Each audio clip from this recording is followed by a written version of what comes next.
September, the 22-year-old was arrested for attacking a 13-year-old and a 15-year-old girl in two separate incidents on the same day in Flatbush. And residents say it's been one time too many.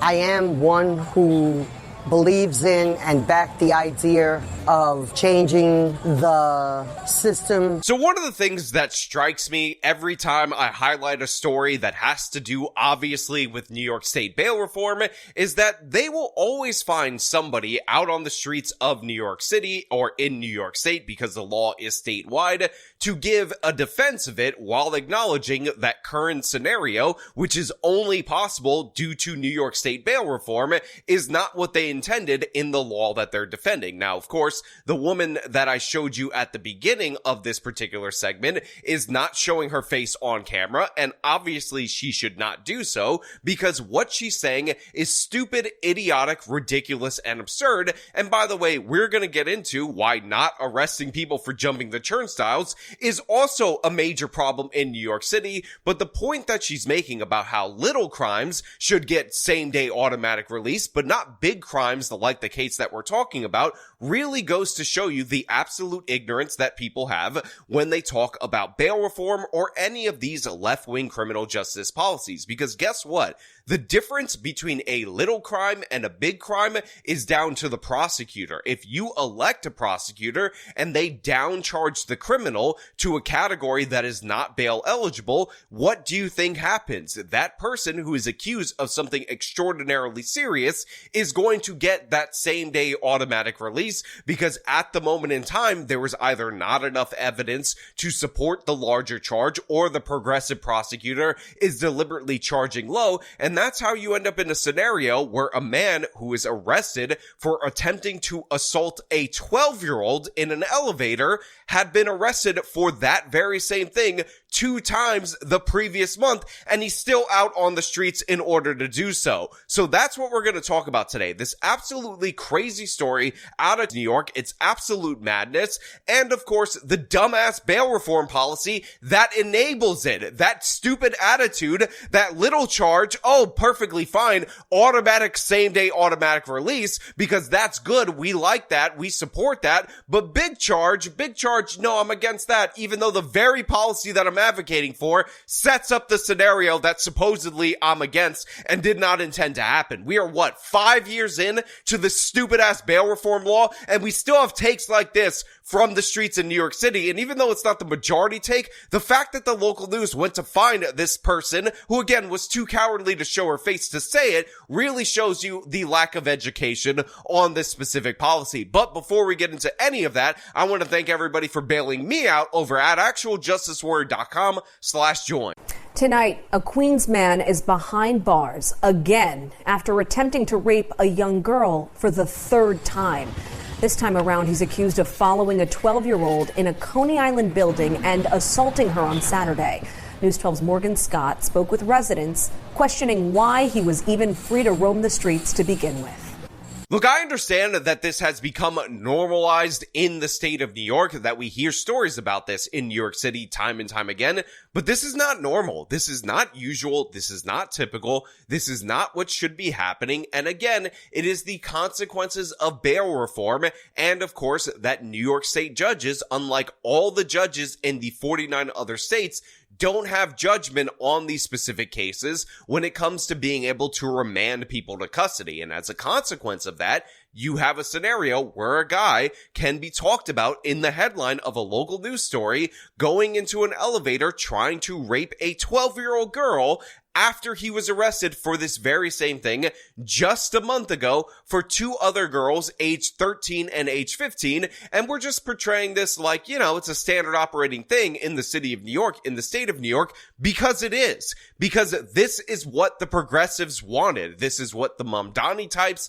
advocate for. This is what they support. And guess what? It's only going to get worse if this guy, which by the way is very likely, is elected the mayor of New York City. Remember, he's a defund the police guy. He wants to stop recruiting. He wants to cut police overtime and start the Department of Community Services, which will send out a social worker to talk to this young man, to talk to this repeat offender, to talk to this child child molester, because that's what we're dealing with right here, about how, oh my god, he's actually the victim of poverty. If only we arrested poverty, none of these girls would be hurt. I don't know if you know that. The only reason that you corner a girl in an elevator and assault her, it's not because of your sick gratification or anything of the sort. It's because you want to feed your own starving family. Again, this is what the Mondani types have done to my state. The arrest of 22-year-old Justin Lee for attempting to rape a 12-year-old girl in Coney Island is taking the community by surprise. So look, I have two quick points on that sentiment expressed by this person who's doing the story on the ground. And the first one is obvious. Is that like her real voice?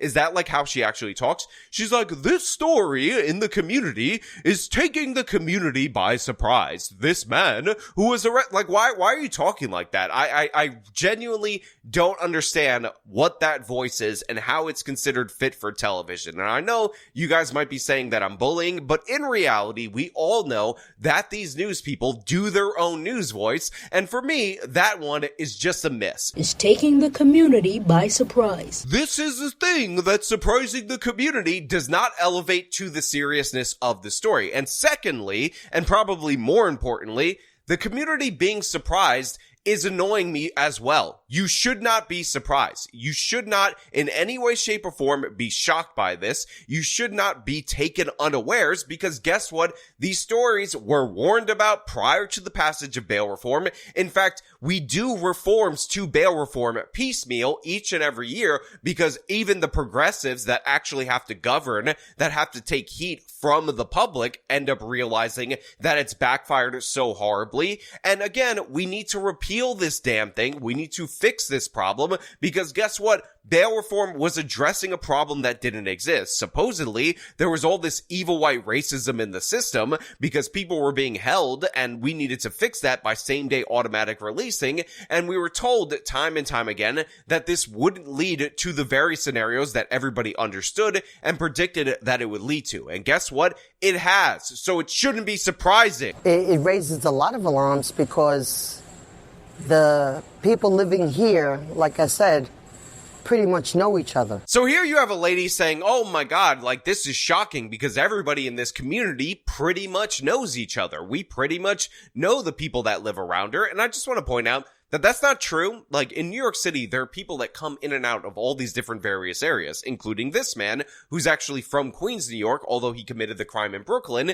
And this is due to the fact that it is incredibly easy to get around the city. So the idea that, oh, everybody knows each other, it's a community, we could do same day automatic release, no big deal. Guess what? It is a big deal. It is a problem. And you in Brooklyn, some of the most left-wing voters, even though this lady might not be one of those voters, are the problem. You're the ones who caused this to happen. You're the ones who thought bail reform was a good idea. And for the life of me, you still say that you stand by it. You still say that you support it, even though you're like, I didn't intend for the thing that always happens with bail reform to happen again in my community to the 12-year-olds that I see in the neighborhood. And maybe that's true. Maybe you didn't intend for this to happen, but when it's been happening, when we've had entire mayoral races, entire governor races, based on this issue, maybe you should start paying attention. Police say Lee, who lives in Queens, followed the victim into an elevator, and when the 12-year-old attempted to exit,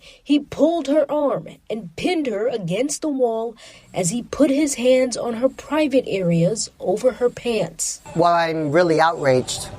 Late September, the 22-year-old was arrested for attacking a 13-year-old and a 15-year-old girl in two separate incidents on the same day in Flatbush. And residents say it's been one time too many. So this is the lady with the voice. And again, I still don't believe that's a real voice. But as you just heard right there, he was arrested for two specific instances last month. Again, in September. We're in October. By the way, we're in the beginning of October at the time that I'm recording this video. And he was released despite the fact that he already showed a pattern of behavior. And this also is not even getting into his previous criminal history that likely predates this. This should not be a thing that is happening, and yet we're allowing it. Again, what is the explanation for how poverty drove him to target young girls? What is the explanation for how he is the victim of society, or evil white racism is the cause of this? Somebody tell me how the intentions behind bail reform should apply to somebody who targets children, who targets little girls. Right as soon as we get to the back to school season, this guy is targeting these women. He obviously has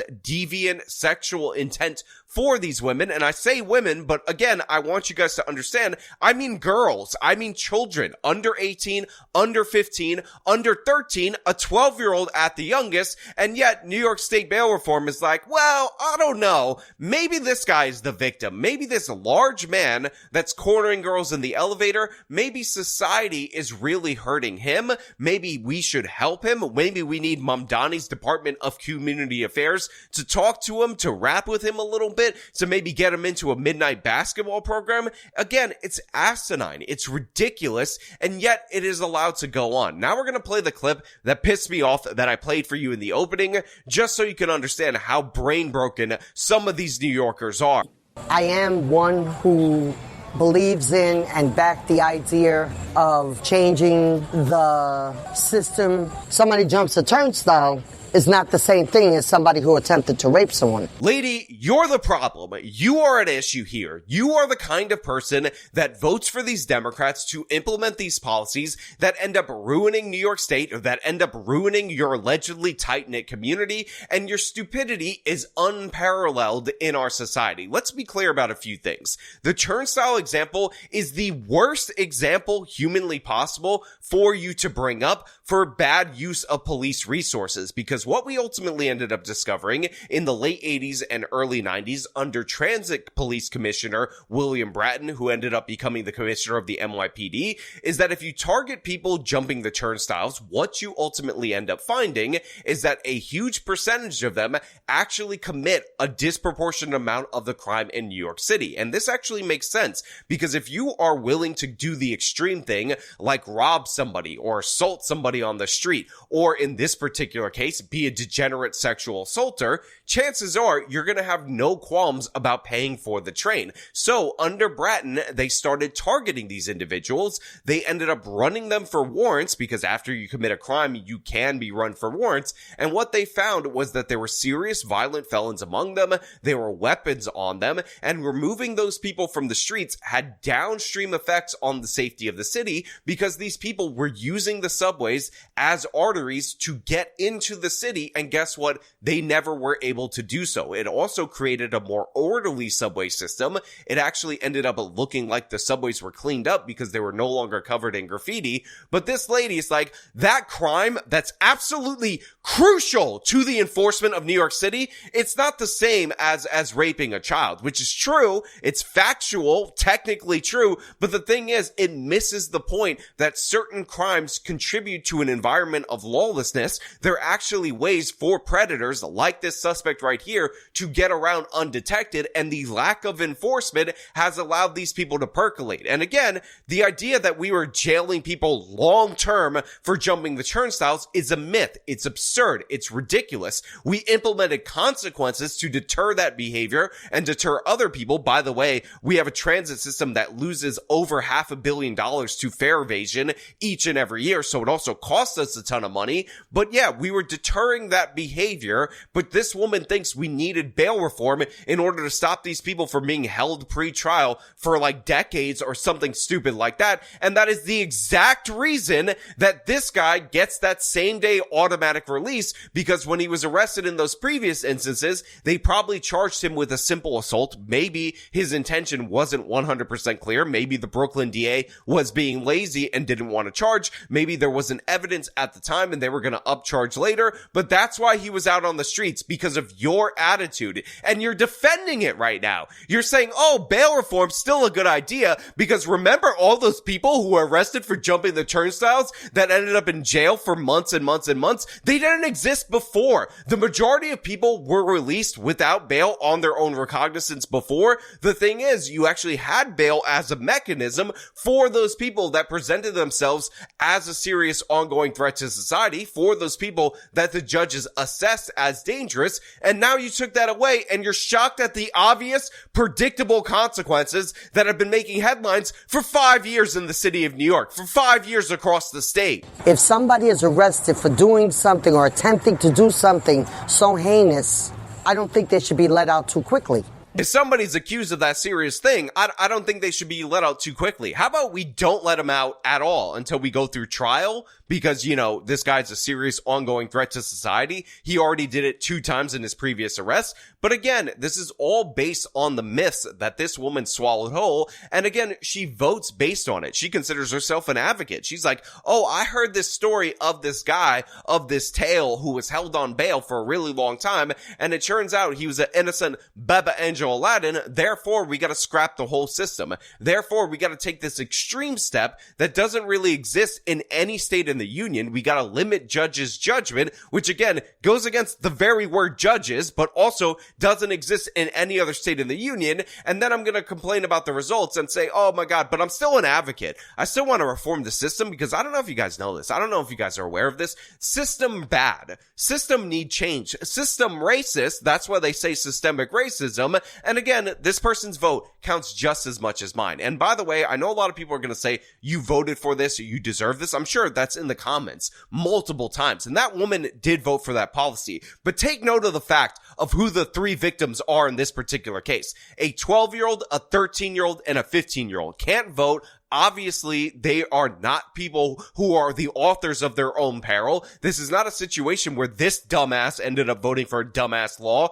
And guess what? She was victimized by a criminal that she wanted out on the streets in the first place. This is a situation where you have an idiot like this voting in this way, virtue signaling about how she's against the harming of children. And yet she doubles down on the very legislation, on the very attack on the system bad guys that enabled this particular criminal. But you know what? Those are just my thoughts. That's what I think about this particular case. I want to know what you guys think down in the comments below. And yes, leave me your comments on the voice of the local news person, because that is just as, if not more crucial to the elements of this story that I decided to cover. Now, as per usual, if you like this video, show me by leaving a like, subscribe for more content, follow me on my social medias, support me via the support links in the description of this video. This has been me talking about a predator being released due to bail reform and people still supporting the law. Till next time.